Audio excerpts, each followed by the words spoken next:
Ladies and gentlemen, welcome to this week's episode of What the Health Just Happened, where we talk about all things healthcare, community, business, and life. The goods, the bads, the ups, the downs, the lefts, the rights, and everything in between. We are so fortunate to have on a variety of guests to share their industry expertise and experience, and today is no difference. If I had to guess, we will talk a lot about healthcare, a lot about community, right? Maybe some business, definitely life. I want to do some dad stuff here. More importantly, this is brought to you by Med Evidence, who, again, if you have not heard this show with Dr. Corn and their team, it is incredible. The truth behind the data. They peel back the onion on very complicated topics in healthcare.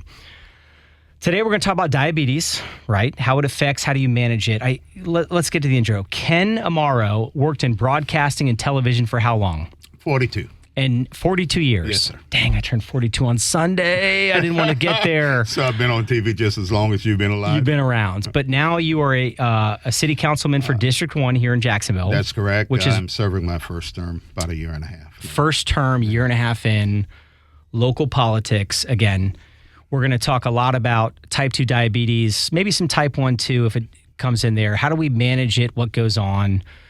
Let's start with this. Where'd you get that hat? If you're hearing this on the radio, you can't see it, but you can look online. Like, where is this hat from? I'm a hat collector, Eric. First off, thank you for having me, and I like the title. What the hell just happened? Yeah, it's fun. It's fun.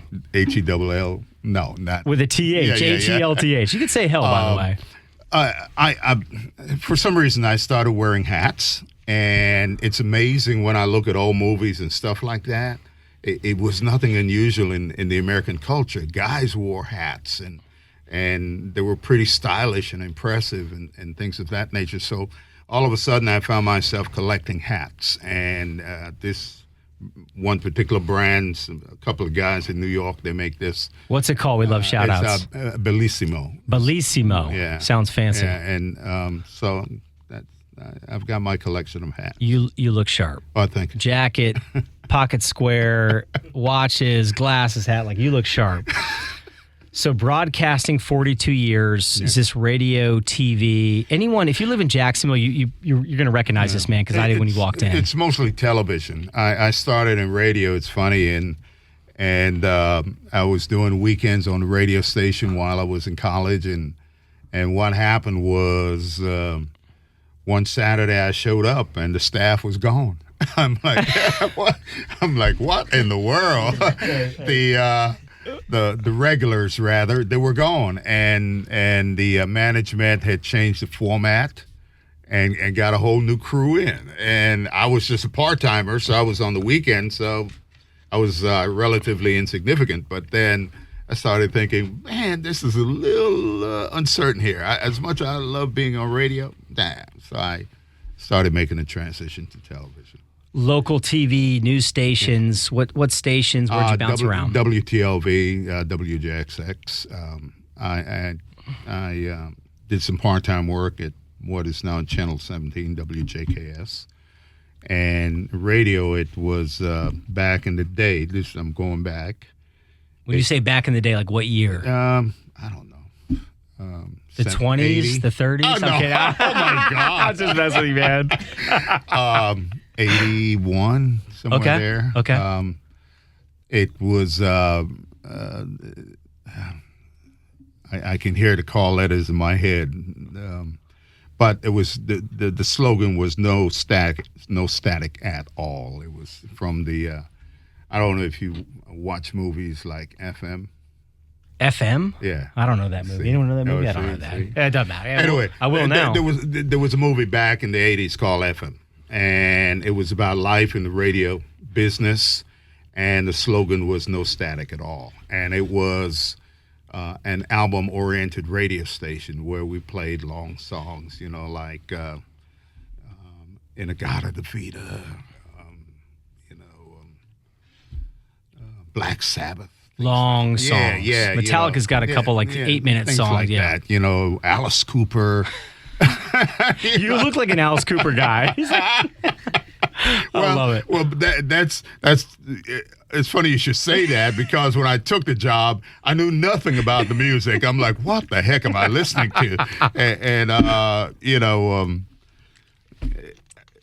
It was a popular radio station, and I worked weekends, Saturdays and Sundays, and did 6-hour shifts. And while going to school, Yeah. and you studied. You mentioned you studied broadcasting. Right? broadcasting. Was that like growing up? I want to go into this space. Well, I got introduced to radio because a friend of mine was attending the University of Connecticut. I went up to UConn with the thoughts of going to school there. And during the summer, UConn had a college radio station at the field house, and students could go in and do their blocks, And so he and I, we'd go over to the radio station, and he had a show, and I would be part of the show. And so that kind of indoctrinated me into broadcasting.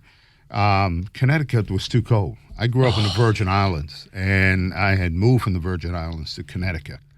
And as much as I love the place, I was like, I got to go. Amen to that. And so that's how I ended up in Florida. But it was fun. I mean, it's amazing with radio. People connect with you even though they can't see who you are. And back then, Leonard Skinner was big in the marketplace. And from Jacksonville, by the way. From Jacksonville. And I always laugh because I would have just completed playing Freebird. That's a long song, too. And the phones would blow up. Can you play Freebird? This is great. I love like a little backstory before we talk about the healthcare side. You were in broadcasting. You know this world, right? So then you transition to on camera asking questions. I'm going to go back to that later because I got some fun questions about being on camera and asking questions. Family man. Mm-hmm. Want to talk about your family? How important is it to you? As long as about 43 years we've been married. We like to. You guys know that. 43 years. That's a good run. Yeah. My wife and I have 4 daughters. 4 daughters. And now we have 3 grandkids.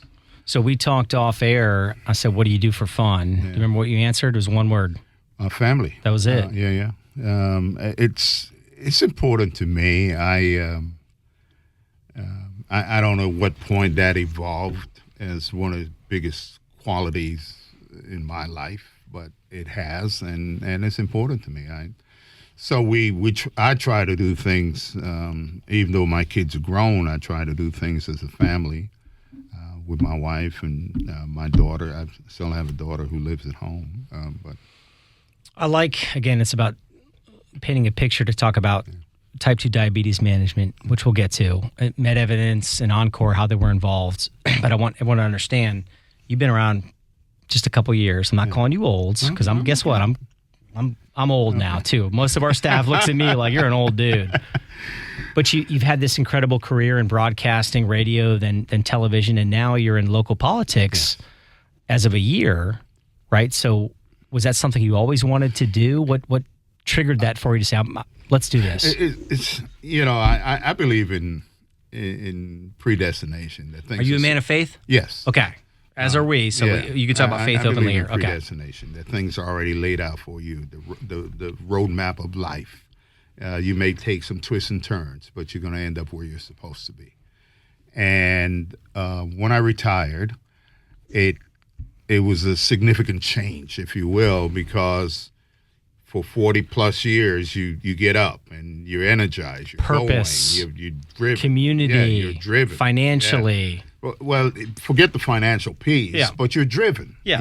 And then you get to the place where do you go? What do you do? What do what's left of your life?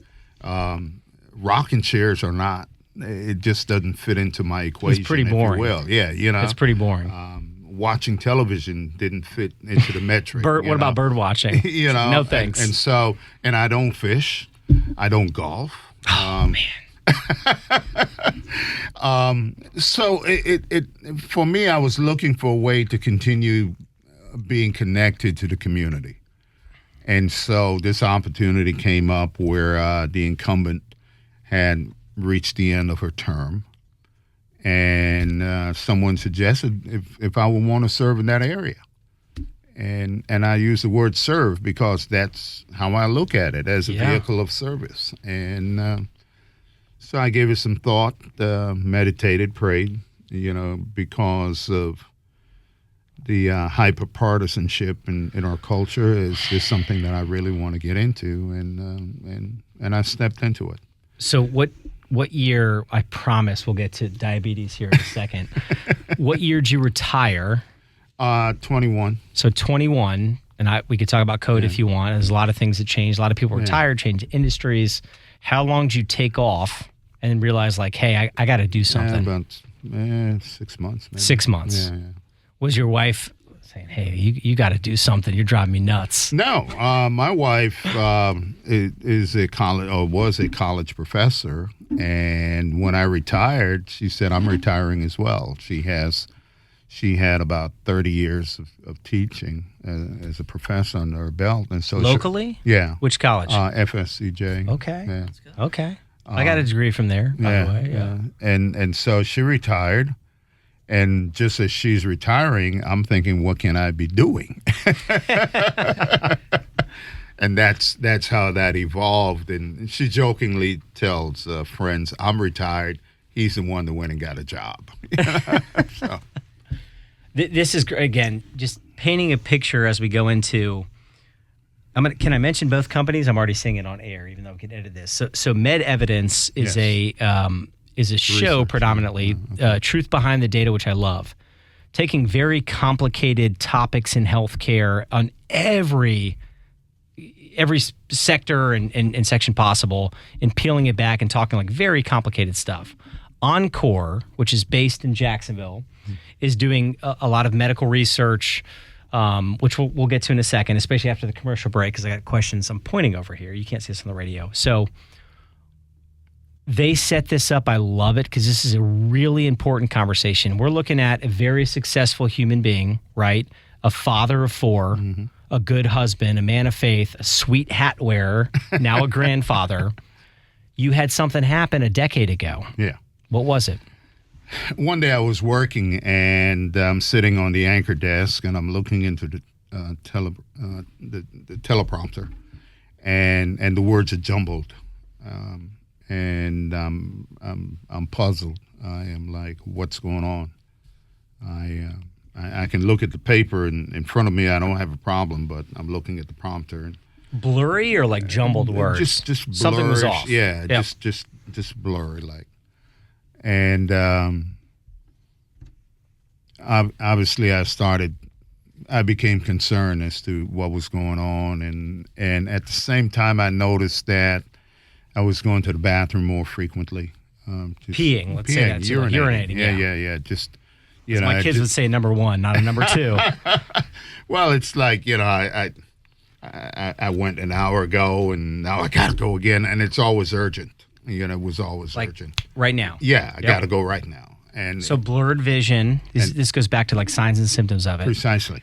Which I was not aware of at the time. Oh, man, we're gonna take that a little. And so I take my health seriously, and so I said I need to go see the doctor, and I went, and that was the diagnosis: type 2 diabetes. Was it a? This is really designed for men who take their health for granted or ignore, and then something happens. Was this a primary care physician? Yes. So you had a primary care physician. You call, and mind you, this is 10 years ago. Yeah. Now, do you know what it takes to get into a primary care physician? It's 3 to 4 months. Yeah, it's incredible. We'll stay off that. So you call your doc. They say, let's get you in here. Yeah. Okay. So you walk into the doctor. What tests do they run? What do you do? Well, first the question was, why you here? What's going on? Da-da-da-da. And I remember doing the blood glucose thing. Fasting. Well, no. Oh, there on was the no spot. fasting on the spot because I didn't know I needed to fast. I made the appointment. Yep. And I showed up, and went through a series. I distinctly remember the blood test for glucose, and then the monitor said that. That my glucose numbers were 300 plus. I think 300 was the range of the monitor. If I know, this is my experience in healthcare, right? it says really high, Yeah. and their max number's 300. Yeah, so that means that you're was over the 300. range. You could have been Precisely. sitting at 700. Probably. Again, It was beyond the range of 300. This is to paint a picture for men who avoid this stuff, and I'm sure there's some guilty men in this room that take this for granted. Yeah. You felt normal. I did. Right? You were living day to day. I did. Nothing. I didn't have any anything that would say your life, you're heading to a diabetic stroke or anything of that nature. Nothing except the frequency of going to the bathroom and then experiencing the blurry vision when I was trying to read something. So there were no other symptoms that I knew of. I'm one of those who believe that regardless of your age, if you have health insurance, you do an annual exam. I was doing annual exams, and nothing was indicated. So at some point from my last annual physical until that experience, something changed, and I don't know what it was. So you had seen a doctor that's great you were doing that. Some men will go years without seeing a doctor. Oh, no, I'm one of those who believe that if you have insurance, go see the damn doctor. I love it. If you have insurance, go see the damn doctor. That's a T-shirt. So I like to throw out medical terms. If Dr. Korn was here, so polyuria, that means lots of urination. Okay. We say peeing often. Yeah. Did you notice that before the blurred vision? Were you like, yes, man, I'm peeing a lot? It was like a couple of days, but I in all honesty, Eric, it was a few days before the blur vision, but I never connected the two. But this is a short span and pretty quick. Yes. Okay. It's within a week and a half of, But I noticed I was going, but never thought why or anything like that. Just thought I was drinking too much or whatever. And then